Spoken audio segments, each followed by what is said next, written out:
Good afternoon, I'm Liz Reyes. And I'm Lauren McCoy. We are following breaking news this afternoon. A New Orleans police officer is administratively reassigned after sources say he was allegedly caught on body-worn camera smoking drugs in an NOPD cruiser. Meg Gatto joins us now with those details. Meg.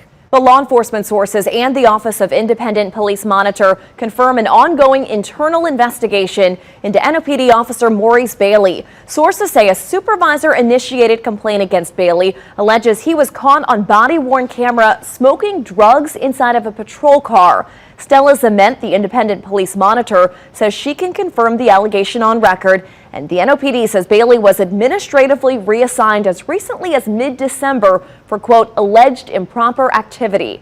Bailey graduated from the police academy in September of 2022. The investigation by the Public Integrity Bureau remains ongoing.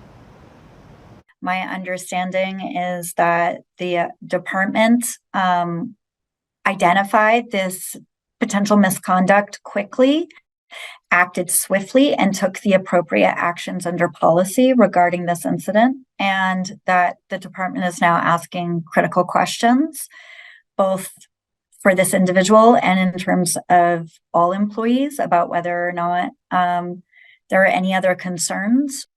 If the allegations are verified and the officer is terminated from the department, Fox 8 legal analyst Joe Brisponti says any cases in which Bailey has been cited as a main witness would come up for question.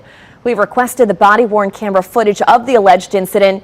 The NOPD declined to release it, citing the ongoing PIB investigation. Liz?